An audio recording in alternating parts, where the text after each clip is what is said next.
you weren't going to start? Oh, I thought you were. Really? Yeah, kinda. Man, see, again, like last week, we tried to start and you just laughing, and you just mess up the thing, and then this week we're just sitting here. I got a lot on my mind, man. I can't. Okay.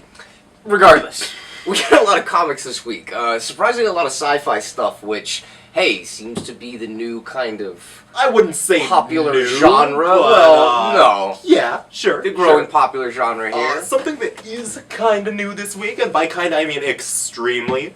This is the first issue of a new space procedural called The Fuse from Image. It's written by the team of Anthony Johnson and drawn by Justin Greenwood. You might recognize them from Wasteland, long-running Oni Press series. But this is about a police officer who gets stationed on an orbiting space station colony. Kind of like, big cyberpunk sprawl type thing, but enclosed and floating in space. Very far from Earth, and far from any backup, and he has to solve murders. By himself with his partner. Well, yeah. There's always gotta be a partner. Right, there's always gotta be a partner. From Vertigo this week, this is Royals Masters of War #1 by Rob Williams and Simon Colby. Both very British, have done lots of British comics, and this is a kind of in the vein of Uber, but not quite as many Nazis. The idea is that Yet. There has to be Nazis. There will be probably more Nazis. But the idea is that the royalty of the world is royalty because they're superpowered. And the more royal that you are, the more powerful you are. And there's been, obviously, yes, there's been a truce between the royals of the Earth until, one of them starts to decide that, no, we don't like peace, and they start war! And so this issue is definitely... It is very British, again, but extremely violent. Kind of like The Authority in a way, where they showed a lot of that Jenny Sparks stuff where they were fighting aliens and whatnot, but there aren't any aliens. But yeah. The art's got a nice, sort of Tony Harris, sort of Tim Bradstreet, a little bit of Mike Deodato thrown in there. Yeah, so if you dig, alternate history, World War II stuff, superpowered crazy people, it works. And with that, why don't we go ahead and toss it over to our Marvel correspondent, Mr. Will. With many more #1s. Many more. What, we're expecting less ones? No. Hey guys, this week's big pick for me is Batman 28. Now this is a break in the big Dark City 0 year from Scott Snyder. This is set 6 months in the future in the DC universe. It's a peek at what's going to happen in Batman Eternal, and as I'm reading this comic book, and Morgan can be my witness, I was sitting here reading it with my jaw dropped and saying, oh my God, one moment after another. There's a new Kingpin of Gotham, 2 fan favorite characters are back, and there's a huge crisis in Gotham. This is really exciting. This is a must-get book because this is going to be setting the stage for everything in DC Batman universe and the Batman family for the year to come. Batman 28 tomorrow. Just when you thought there's been too many of this already, here comes another X-Force #1.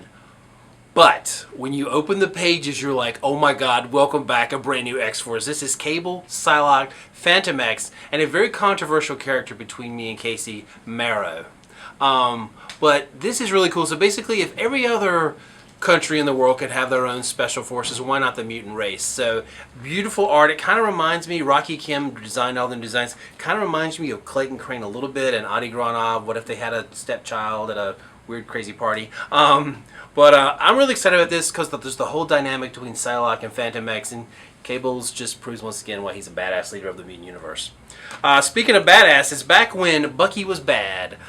This is a really cool flashback episode. It'll really remind you of the Nick Fury Steranko era. It's called Winter Soldier: The Bitter March. Rick Remender of Captain America and Uncanny Avengers does this. So this takes place in the Cold War in the 60s when Nick Fury sends one of his top agents to recover these Nazi scientists. And of course, who does the Russians send? Winter Soldier. That wasn't a pause, that was just me trying to remember my line there. But it's really cool, really weird. There's some crazy Hydra chicks with these metal worms. It's just really weird, trippy kind of era from the 60s that you like. But of course, it's Rick Remender putting his own modern spin on it. A number new all now Marvel Now, #1. I'm so shook up over this. She's just driving me crazy. I love her because she's big, she's gorgeous, and she's green. She-Hulk is back by Charles Soule and Javier Peludo. This kind of focuses on She-Hulk when she's on the job as an attorney. But in her first big case, there's something weird and crazy going on at Stark Tower. So really cute, really fun, kind of a unique take on She-Hulk. There's always been a tradition of kind of humor and kind of breakthrough out of the box kind of thinking, and this looks really fun. And my final pick is Marvel Knights X-Men. There's a lot of X-Men books that you're going to get anyway, but I really like Marvel for taking on the Marvel Knights. What they do is they recruited some independent voices to kind of take on their biggest icons. And in this one, this is a continuation of a story where Wolverine, Kitty Pryde, and Rogue go into like the backwoods searching for who killed this mutant. And there's weird redneck meat drug dealers who are anti-mutant. So it's kind of a weird kind of cross between Justified and X-Men, you know, God Loves Man Kills, if you will. Really cool art, kind of gritty and dark. For something different, a different take, Marvel Knights X-Men. So those are my picks this week. Back to you guys. And Will, for the record, Marrow is awesome, as is Maggot, and they need to bring Maggot back. That's true. They totally need to bring Maggot back. Where's that resurrection? That's right. Speaking of X-Men, we've got a super fun new issue of Wolverine and the X-Men in right now. This is number 41, picking up from the kind of heavy Jean Grey School vs. S.H.I.E.L.D. storyline. This is a solo spotlight issue on everybody's favorite mutant janitor, Toad. Toad! And he goes hardcore. I've never seen not Toad to like spoil this. anything, but man, he's always been kind of a joke, and Yeah. It's pretty serious. scary. It's pretty serious. Really fun art by Pepe Larraz, written by Jason Aaron as always, and a few fill-in pages by Todd Knock, who will shortly be working on the new Nightcrawler ongoing. There's a new Nightcrawler on there? Yeah, by Chris Claremont. Whoa, really? Yeah, they gotta pay him for something. Right? He's on retainer, I think, just in general. Wow, speaking of more very British things, this is the Bo Jeffries saga by Alan Moore and Steve Parkhouse. This has been out of print for I don't even know how long. Definitely one of Alan Moore's lesser-known stories. This kind of reminds me of, like, the Oblongs, to put it in a more contemporary type of thing. Like a British, classier Oblongs. There you go. Basically, Joe Bremis Bo Jeffries is a normal father, trying to keep his family together, but he's got a kid that's a werewolf and a vampire, and radioactive baby. Yeah, radioactive babies. But this has got a Christmas special in it, a 24-page new comic bringing the Bo Jeffries family up to the current century here, or current decade, I guess. But yeah, Steve Parkhouse, who most recently, well, I guess kind of not recently, but he did the Milkman Murders, maybe, I don't know, 8-9 years ago. There was a new edition. That was awesome. But he draws really creepy people really, really well. He's got this nice kind of thin line. Again, very British, very creepy. But yeah, you know, Alan Moore, it's $15. You know, you really can't go wrong with $15 Alan Moore. That's for sure. Oh, totally. And as opposed to last week where we totally forgot. We are on it this That's week. right. On it, and we're going to send that right over to Anna, and she will continue the on-itness with her comics. I am crazy in love with the comics this week. I'm also drunk in love with the comics this week. Some might say I'm bootylicious in comics this week. I've also been listening to a lot of Beyonce this morning. First, we're going to start off with The Bunker. Not so much Queen Bey, but a lot of futuristic action and adventure. Group of friends find a bunker that has their names on it with letters addressed to themselves from the future. They don't know what the letters mean yet, but they're going to try and figure out whether or not they're going to destroy the future with the knowledge they have, or save the future. It's up to this new Oni series to find out. Next up is a new series of Mercenary C. If you like any sort of World War II action-adventure like Indiana Jones, King Kong, maybe the musical South Pacific with a little more violence, but that musical is pretty tragic. I don't know if it needs more violence. But this series is pretty fantastic. It's got a lot of treasure hunters, a lot of mercenaries fighting to keep their way of life at sea afloat by helping out the Chinese, fight the Japanese on the side, keep their stolen German U-boat, maybe not afloat, keep it underwater where it should be. It's a good series, you should pick it up. Ugh, I'm so excited for this issue. Letter 44, the new number 4 from Oni Press, is amazing.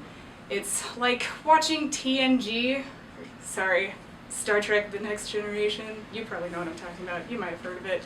It's like watching The Next Generation in comic book form. There's lots of actual space talk that makes sense and not just a lot of bloated up space words that make you think Charles Soule knows what he's talking about, but I think he's a smart guy. I think he's probably been in space once or twice that we don't even know about, because he does every other job in the world. My last pick is the beautiful Creatures book from Drawn and Quarterly. This is a new French acquisition from Fabien Bellman and the husband-wife writer team of Kara Scott. I think I'm pronouncing their name right, and that's are tricky in America. This is a book about little tiny creatures who live in a dead girl. It's an all-ages book, but it's French, so it's a little creepy. But it's a power struggle, human condition, really dark, but in a little kid way. It's good for all ages, I would agree. Not just kids, but for adults as well. And those are my picks this week. Thanks. Thank you as always, Anna. Now, moving on to... Oh, I see it over there, but I don't know if I want to talk about that yet, shall I? Shall I? Might as well. Yeah! Might as well. This right here, if you don't already know, is the third trade paperback collecting Brandon Graham and Company's Prophet. Yes. This is volume 3, Empire, graced by a beautiful cover by Farrell Dalrymple. If you haven't seen that floating around the internet already, god damn. It's kind of hard, because I searched for it on the internet tonight, and you know what? I couldn't find it. So, yeah, we'll just leave that there to hopefully that you can see some of it. But this has got a lot of Simon Roy, a lot of Giannis.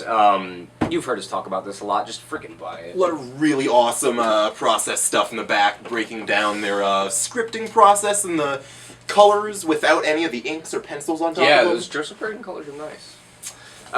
Ooh, dropping the number 1 there, which is probably already out of print.